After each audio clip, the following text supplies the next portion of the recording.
दोस्तों नमस्कार। आज के वीडियो में हम लोग राज्य के नीति निर्देशक तत्वों के बारे में पढ़ेंगे। हम लोग भारतीय संविधान को चैप्टर वाइज पढ़ रहे हैं, जिसमें कि 4 चैप्टर हम लोग पढ़ चुके हैं और उसका प्लेलिस्ट भी बन चुका है। तो इस चैनल के माध्यम से सभी सब्जेक्ट्स का थ्योरी क्लासेस और प्रैक्टिस क्लासेस दोनों आपको फ्री में मिलेंगे। चलिए अब हम लोग वीडियो को शुरू करते हैं। नीति निर्देशक तत्वों का उल्लेख संविधान के कहाँ किया गया है, तो संविधान के भाग 4 में किया गया है। और अनुच्छेद पूछा जाए तो 36 से लेके 51 तक। अब हम लोग 36 से लेके 51 तक के अनुच्छेदों को एक एक करके देखेंगे।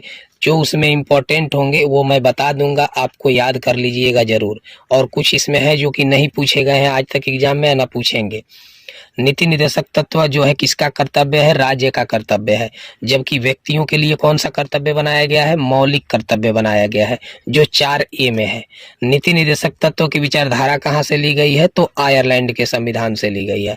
और नीति निर्देशक तत्व जो है वाद्य योग्य या न्याय योग्य नहीं है।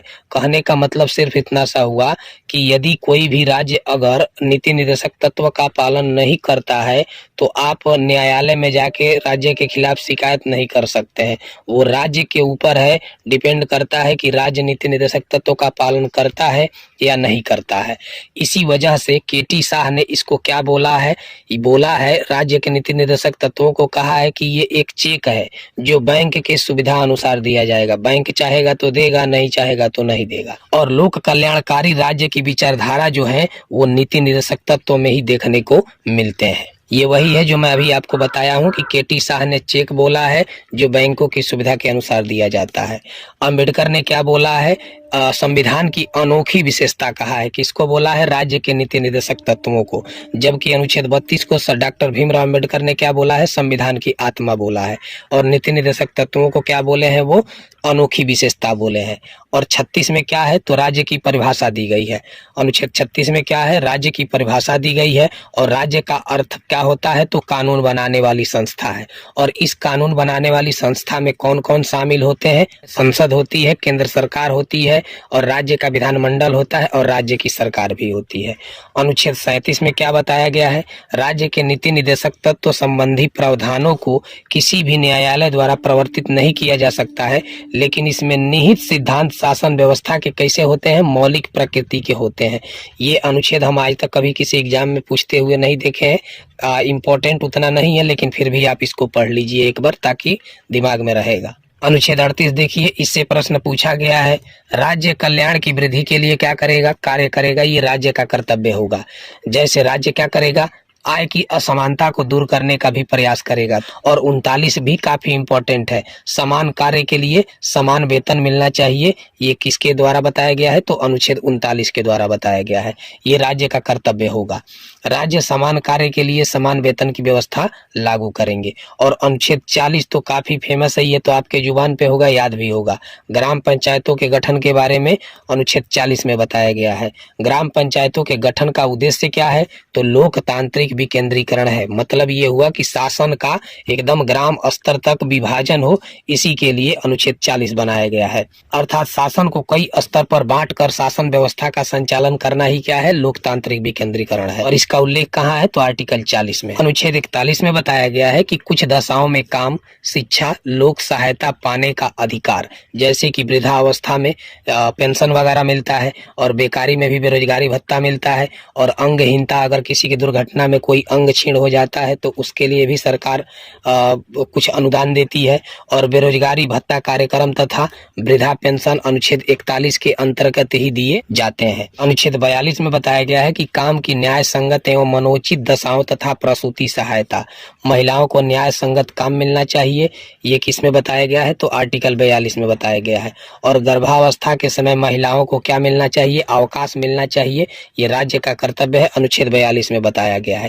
इसको मातृत्व अवकाश के नाम से भी जानते हैं। अनुच्छेद 43 में बताया गया है कि राज्य का कर्तव्य होगा कि कर्मकारों के लिए निर्वाह मजदूरी हो, उचित मजदूरी मिलनी चाहिए, और श्रमिक वर्ग को राज्य एक क्या करेगा? निर्धारित मजदूरी उपलब्ध कराएगा।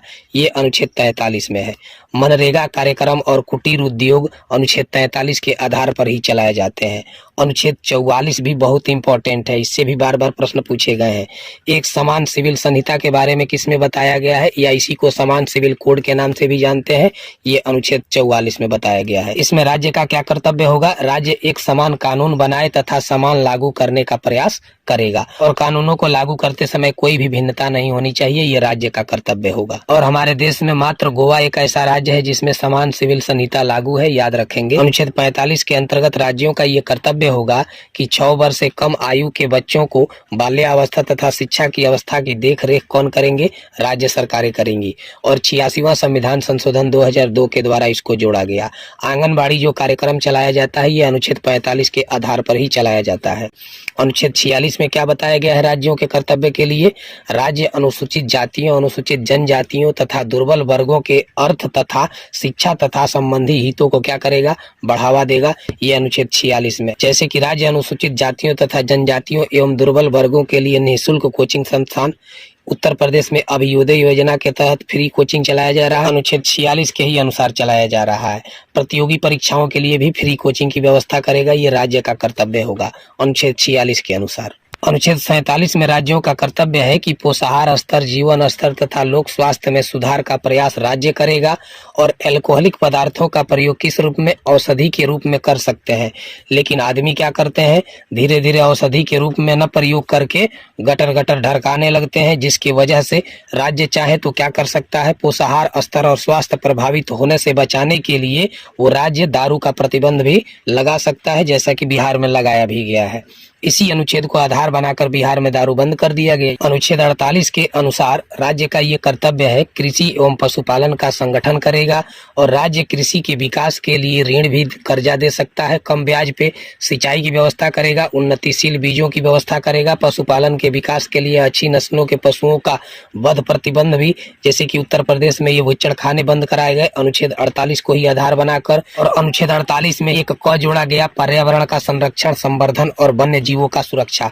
बहुत ही इंपॉर्टेंट क्वेश्चन है दोस्तों, 48 ये याद रखिएगा। तथा वृक्षारोपण कार्यक्रम चलाएगा। वन्य जीवों की सुरक्षा के लिए जो अभयारण्य बनाए जाते हैं वो अनुच्छेद 48 के ए के द्वारा ही बनाए जाते हैं।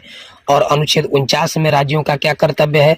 राष्ट्रीय स्तर के स्मारकों, संस्थानों, वस्तुओं का संरक्षण आदि जो है ये उनका संरक्षण करना राज्य का कर्तव्य होगा। राष्ट्रीय स्तर के स्मारक जैसे कि लाल किला हो गया, ताजमहल हो गया, ऐसे स्थानों को राज्य संरक्षण प्रदान करेगा। खुदाई में प्राप्त हुई वस्तुओं को राज्य नष्ट होने से क्या करेंगे? बचाएंगे। ये अनुच्छेद 49 के अंतर्गत उनका कर्तव्य है।